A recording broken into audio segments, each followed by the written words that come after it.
Hello guys, welcome back to our YouTube channel Journey with Rachel Maria. റേച്ചു ഇന്ന് നാട്ടിലേക്ക് തിരിച്ചു പോകുന്ന ദിവസമാണ്. അപ്പോൾ വരുന്ന വഴിയിൽ റേച്ചുവിന് മെട്രോയിൽ കയറണമെന്ന് പറഞ്ഞതുകൊണ്ട് എന്നെ എയർപോർട്ടിൽ ഇറക്കിയിട്ട് അവർ അച്ഛനും മോളും കൂടെ മെട്രോയൊക്കെ കയറിയാണ് വന്നത്. അപ്പോൾ റേച്ചു ഇപ്രാവശ്യം ഒറ്റയ്ക്കാണ് നാട്ടിലേക്ക് പോകുന്നത്. അപ്പോൾ എമിറേറ്റ്സ് ഫ്ലൈറ്റാണ്. എയർ ഹോസ്റ്റസ് ടേക്ക് കെയർ ചെയ്യും. അപ്പോൾ നമ്മൾ അതിൻ്റെ ബാക്കി കാര്യങ്ങളൊക്കെ നമ്മൾ ചെയ്തിട്ടുണ്ട്. മൈനർ അൺഅക്കമ്പനീഡ് ഫോമും ലെറ്റർ ഓഫ് ഓതറൈസേഷനും എല്ലാം നമ്മൾ റെഡിയാക്കിയിട്ടുണ്ട്. അപ്പോൾ നമ്മളിങ്ങനെ അന്വേഷിക്കുമായിരുന്നു, ഒറ്റയ്ക്ക് പോകുന്ന കുട്ടികൾക്ക് സാധാരണ ചെക്ക് ഇൻ ചെയ്യേണ്ട, അവിടെയൊന്നും നിൽക്കേണ്ട ആവശ്യമില്ല. അപ്പം നമ്മളവിടെ എമിറേറ്റ്സിൻ്റെ അവിടെ പോയി അന്വേഷിച്ചപ്പോൾ അവർ പറഞ്ഞു ഫസ്റ്റ് ക്ലാസ്സും ബിസിനസ് ക്ലാസ് പാസഞ്ചേഴ്സൊക്കെ പോകുന്ന വഴി കൂടെയാണ് പോകേണ്ടത്. അവിടെ അൺഅക്കമ്പനീഡ് മൈനേഴ്സ് ലോഞ്ച് ഉണ്ട്, അവിടെ സ്റ്റാഫുണ്ട്, അവർ ടേക്ക് കെയർ ചെയ്യുമെന്ന് പറഞ്ഞിട്ടുണ്ടായിരുന്നു. അപ്പോൾ ഞങ്ങൾ first class business class passengers പോകുന്ന ആ വഴി കൂടെ ഞങ്ങൾ പോകുകയാണ്. അപ്പോൾ നമ്മൾ ആ ഡോർ എൻ്റർ ചെയ്യുന്ന അവിടെ തന്നെ അൺഅക്കമ്പനീഡ് മൈനേഴ്സ് ലോഞ്ച് എന്ന് പറഞ്ഞിട്ട് എഴുതിയിട്ടുണ്ടായിരുന്നു. അപ്പോൾ അതുവഴിയാണ് നമ്മൾ പോകുന്നത്.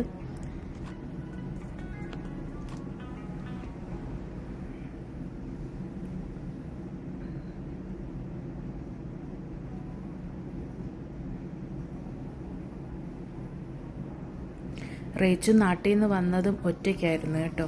ഇതേപോലെ എയർ ഹോസ്റ്റസ് ടേക്ക് കെയർ ചെയ്ത് കൊണ്ടുവന്നത് തന്നെയാണ് റേച്ചുവിനെ.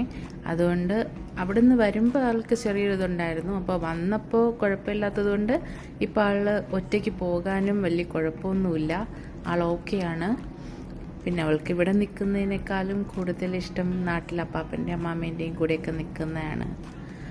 അങ്ങനെ ഞങ്ങളിതാ അൺഅക്കമ്പനീഡ് മൈനേഴ്സ് ലോഞ്ചിലോട്ട് എത്തിയിട്ടുണ്ട്. അവിടെ എത്തിയപ്പോഴത്തേക്കും ഞങ്ങൾക്ക് നല്ലൊരു പണിയെന്നല്ല, റേച്ചുവിൻ്റെ ലഗേജിനൊരു പ്രോബ്ലം ഉണ്ടായിരുന്നു. പ്രോബ്ലം അങ്ങനെ കൂടിയിട്ടൊന്നുമല്ല, ലഗേജ് അവർ വിടും. 25 kgs ലഗേജ് അവർ വിടും.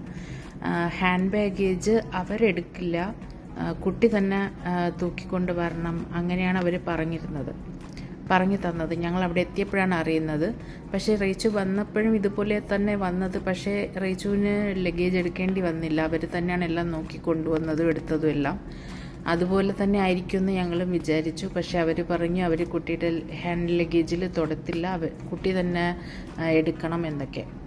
അപ്പോൾ സ്കൂൾ ബാഗ് പോലത്തെ ബാഗായതുകൊണ്ടും അത് ഏകദേശം ഒരു 8-9 കിലോയൊക്കെ ഉള്ളതുകൊണ്ടും റേച്ചുവിന് ഒറ്റയ്ക്ക് അത് ഹാൻഡിൽ ചെയ്യാൻ പറ്റില്ലായിരുന്നു. അപ്പോൾ ഞങ്ങൾക്ക് ഒരുപാട് ടൈം ഉണ്ടായിരുന്നു. ഞങ്ങൾ നേരത്തെ എത്തിയപ്പം 1-1.5 മണിക്കൂറോളം ഞങ്ങൾക്ക് ടൈം ഉണ്ടായിരുന്നു. അപ്പോൾ റേച്ചുവിൻ്റെ അച്ഛൻ നേരെ മെട്രോ പിടിച്ച് നെക്സ്റ്റ് മെട്രോ സ്റ്റേഷനിൽ പോയി അവിടെ നിന്നൊരു ഷോപ്പിൽ നിന്ന് ഒരു ട്രോളി ബാഗ് മേടിച്ചുകൊണ്ട് വന്നായിരുന്നു ഹാൻഡ് ലഗേജ് ഇട്ട് കൊണ്ടുപോകാനായിട്ട്. അങ്ങനെ ഹാൻഡ് ലഗേജ് മേടിച്ചുകൊണ്ട് വന്നിട്ട് ഞങ്ങൾ ഈ ഹാൻഡ് ബാഗിലുള്ള ലഗേജ് എല്ലാം ട്രോളി ബാഗിലോട്ട് മാറ്റിയിട്ട് റേച്ചു ട്രോളി ബാഗ് ആകുമ്പോൾ റേച്ചുവിന് ഉരുട്ടിക്കൊണ്ട് പോകാനൊക്കെ ഈസി ആയിരിക്കും. ഇപ്പം മേലത്ത് തൂക്കേണ്ട ആവശ്യമില്ലല്ലോ. അപ്പോൾ അങ്ങനെ തന്നെ ഞങ്ങൾ കൊണ്ടുപോയി. അപ്പോൾ ഞങ്ങൾക്ക് അതുവരെ വെയിറ്റ് ചെയ്യാനായിട്ട് കുഴപ്പമൊന്നുമില്ലായിരുന്നു. നമുക്ക് മൈനസ് ലോഞ്ചിൽ തന്നെ നമുക്ക് ടൈം ഉണ്ടായിരുന്നു. നമുക്കവിടെ സിറ്റിംഗ് ഏരിയ ഉണ്ട്, എല്ലാം ഉണ്ട്. നമുക്കവിടെ തന്നെ വെയിറ്റ് ചെയ്യാം. അപ്പോൾ നമ്മുടെ നാട്ടിലാണെങ്കിൽ എയർപോർട്ടിൽ നമുക്ക് ഉള്ളിലോട്ട് കയറാനൊന്നും പറ്റില്ലല്ലോ. കുട്ടികളെ ഫ്രണ്ടിൽ നിന്ന് കൊണ്ടുപോയി കഴിഞ്ഞാൽ പിന്നെ നമുക്ക് കാണാനേ പറ്റില്ല.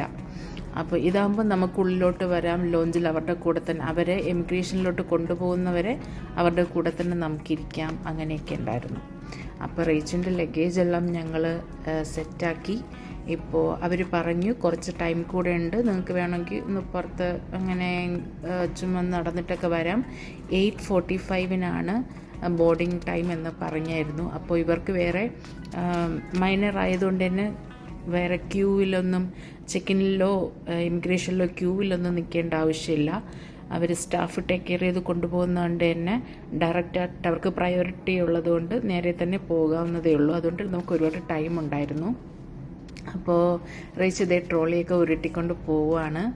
അപ്പോൾ പിന്നെ റേച്ചിൻ്റെ അച്ഛൻ കുറച്ച് പ്രാക്ടീസൊക്കെ കൊടുക്കുന്നുണ്ട്, എങ്ങനെ ട്രോളി ഹാൻഡിൽ ചെയ്യണം, എങ്ങനെ ഉരുട്ടണം എന്നൊക്കെ പറഞ്ഞു കൊടുക്കുന്നുണ്ട് കുറച്ച് കാര്യങ്ങളൊക്കെ.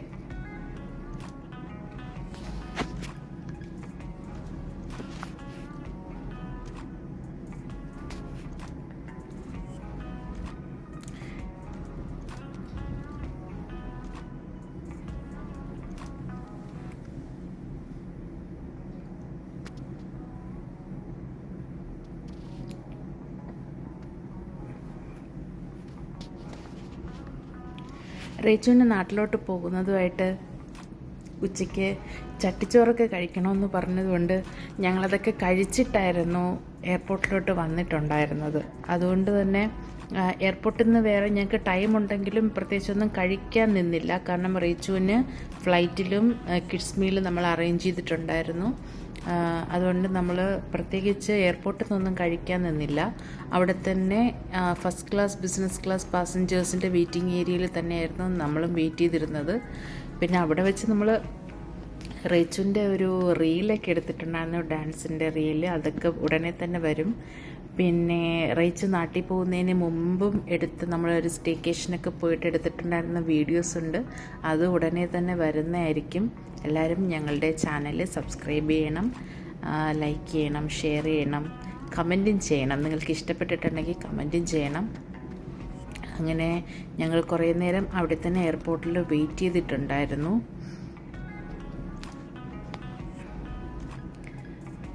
നമുക്ക് നാട്ടിലാണെങ്കിൽ ഇങ്ങനെ കുട്ടിയുടെ കൂടെ നമുക്ക് നിൽക്കാനൊന്നും പറ്റില്ല. ട്രിവാൻഡ്രത്താണ് ഞങ്ങളുടെ നാട്.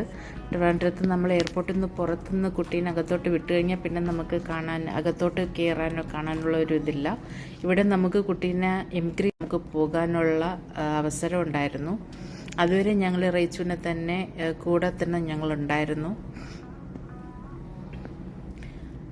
അപ്പോൾ ഏകദേശം ഒരു 8:30 ഒക്കെ കഴിഞ്ഞപ്പോൾ തന്നെ നമുക്ക് അവിടെ മൈനസ് ലോഞ്ചിൽ നിന്ന് അവിടുത്തെ സ്റ്റാഫ് കോൾ ചെയ്തിട്ടുണ്ടായിരുന്നു.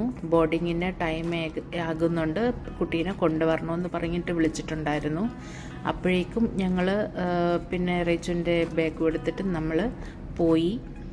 മൈനസ് ലഞ്ചിലോട്ട് തന്നെ നമ്മൾ തിരിച്ചു പോയപ്പോൾ ട്രിവാൻഡ്രത്ത് റേച്ചുവിൻ്റെ സെയിം ഫ്ലൈറ്റിൽ വേറെ 2 കുട്ടികളും കൂടെ ഉണ്ടായിരുന്നു. പാരൻസ് ഒന്നും ഇല്ലാതെ അൺഅക്കമ്പനീഡായിട്ട് പോകുന്ന വേറെ 2 കുട്ടികളും കൂടെ ഉണ്ടായിരുന്നു. അവർ ട്വിൻസ് ആണെന്നാണ് തോന്നുന്നത്. അപ്പോൾ മലയാളി കുട്ടികൾ തന്നെയാണ്. അപ്പോൾ അവർ റേച്ചു പിന്നെ പറഞ്ഞിരുന്നു അവർ ഒരേ സീറ്റിലായിരുന്നു, ഒരുമിച്ച് തന്നെയായിരുന്നു ഉണ്ടായിരുന്നത്, ചേച്ചിമാർ നന്നായിട്ട് സംസാരിച്ചു എന്നൊക്കെ പറയുന്നുണ്ടായിരുന്നു. അങ്ങനെ നമ്മൾ മൈനസ് ലോഞ്ചിലോട്ട് റേച്ചുവിനെയും കൊണ്ട് പോയി. അവിടുത്തെ സ്റ്റാഫിനെ കണ്ടു, സംസാരിച്ചു. അപ്പോൾ സ്റ്റാഫ് പറഞ്ഞു, ഇമിഗ്രേഷൻ ഗേറ്റിൻ്റെ അതുവരെ നിങ്ങൾക്കും കൂടെ വരാം, അങ്ങോട്ട് വരാൻ പറ്റില്ല. പിന്നെ ബോർഡിങ് പിന്നെ ഇമിഗ്രേഷനും സെക്യൂരിറ്റി ചെക്കിനും കഴിഞ്ഞിട്ട് റേച്ചുവിൻ്റെ ഈ ഹാൻഡ് ബാഗേജ് അവർ ലഗേജിൽ തന്നെ വിടാം, കുട്ടിക്ക് തൂക്കേണ്ടി വരില്ല എന്നൊക്കെ അവർ പറഞ്ഞിട്ടുണ്ടായിരുന്നു. അപ്പോൾ അതുവരെ റേച്ചു തന്നെ കൊണ്ടുപോകണം. അങ്ങനെ റേച്ചുവിനെ മൈനസ് ലഞ്ചിലോട്ട് കൊണ്ടുവന്നു. അറിയിച്ചു. ആ സ്റ്റാഫിൻ്റെ കൂടെ വേറെ 2 കുട്ടികളും കൂടെ ഉണ്ട്. അവരുമായിട്ട് നമ്മൾ ഇമിഗ്രേഷൻ ഗേറ്റിൻ്റെ അങ്ങോട്ട് പോവുകയാണ്.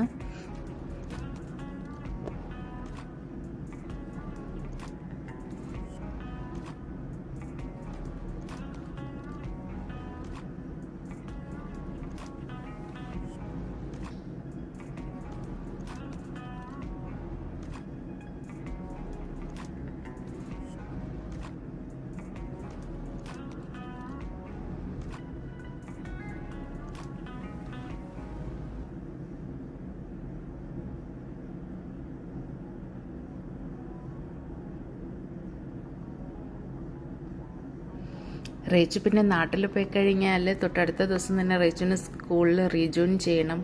എക്സാമൊക്കെ അടുത്ത് വരെയാണ്. മാർച്ചിലാണ് ലാസ്റ്റ് ഫൈനൽ എക്സാം വരുന്നത്.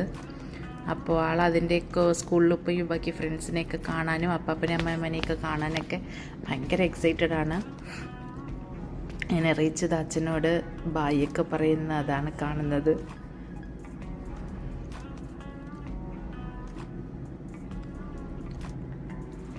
അങ്ങനെ പ്രത്യേകിച്ച് വിഷമമോ കരച്ചിലോ കാര്യങ്ങളോ ഒന്നുമില്ലായിരുന്നു. റേച്ചു ഇതിനു മുമ്പും വരികയും പോവുകയൊക്കെ ചെയ്തിട്ടുണ്ട്. പക്ഷെ ഒറ്റയ്ക്ക് വരുന്നതും പോകുന്നതും ഇത് ആദ്യമായിട്ടാണ്. പിന്നെ വേറെ പ്രശ്നങ്ങളൊന്നും തന്നെ ഇല്ലായിരുന്നു. സ്റ്റാഫ് അവിടെ വെയിറ്റ് ചെയ്യുന്നുണ്ടായിരുന്നു. ഈ ഗേറ്റിൻ്റെ ഇവിടം വരെ മാത്രമേ നമുക്ക് പോകാൻ കഴിയുള്ളൂ. ഇവിടെ നിന്ന് നമുക്ക് നോക്കാം അവർ പോകുന്നത്. ഇതിനങ്ങോട്ട് നമുക്ക് പോകാൻ പറ്റില്ല.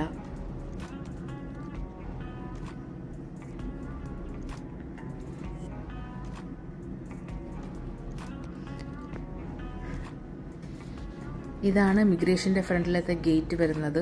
ഇതിനപ്പുറത്തോട്ട് നമുക്ക് പോകാൻ പറ്റില്ല. അങ്ങനെ റേച്ചും ആ കൂടെയുള്ള 2 കുട്ടികളും സ്റ്റാഫിൻ്റെ കൂടെ പോവുകയാണ്. റേച്ചുവിൻ്റെ ബാക്കി ഡോക്യുമെൻറ്റ്സും എമിറേറ്റ്സ് ID, പാസ്പോർട്ട്, ബാക്കി എല്ലാ പേപ്പേഴ്സും എല്ലാം അവരുടെ കയ്യിൽ തന്നെയാണുള്ളത്. അവർ അവിടെ എയർ ഹോസ്റ്റസിനെ ഏൽപ്പിക്കും, അവർ നാട്ടിലുള്ള സ്റ്റാഫിനെ ഏൽപ്പിക്കും. അവർ പിന്നെ പുറത്ത് റിസീവ് ചെയ്യാനായിട്ട് റേച്ചുവിൻ്റെ അപ്പാപ്പനും അമ്മാമ്മയും ഉണ്ട്. അപ്പോൾ ഇങ്ങനെ മൈനറായിട്ട് പോകുന്ന കുട്ടികളെ റിസീവ് ചെയ്യാൻ വരുന്നവരുടെ പേരും അവരുടെ ഡീറ്റെയിൽസൊക്കെ നമ്മൾ നേരത്തെ തന്നെ കൊടുത്തിട്ടുണ്ട്. ഫ്ലൈറ്റിൽ കയറി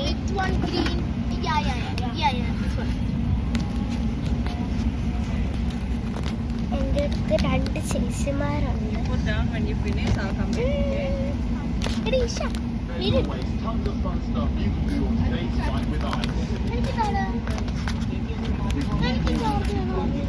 ഇപ്പൊ എനിക്ക് കൂട്ടിന് ഇവിടെ 2 ചേച്ചിമാരുണ്ട്. ഇതൊക്കെ ഫ്ലൈറ്റിൽ ഇരിക്കുവാണ്. എന്തോ കാണിക്കുന്നുണ്ട് കേട്ടോ ഫുട്ബോളിൽ.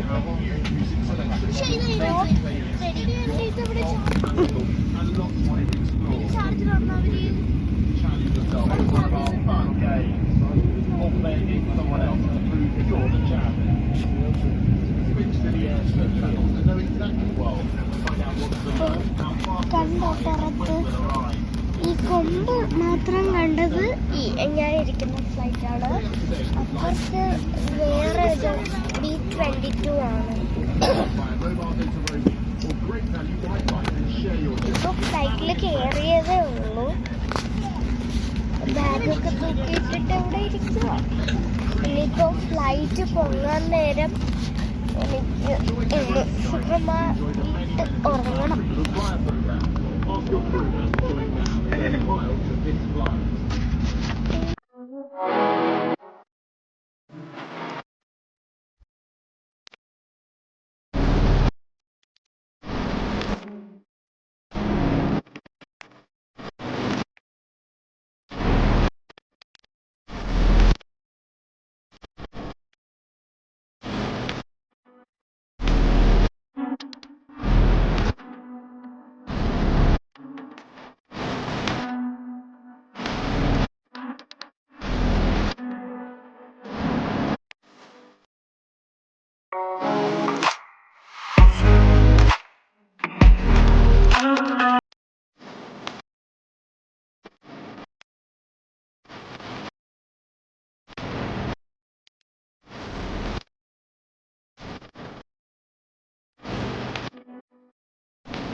lockers and remember to check your seat area for any questions. Thank you for choosing Emirates. We hope you enjoyed your flight and we look forward to seeing you again. Good morning.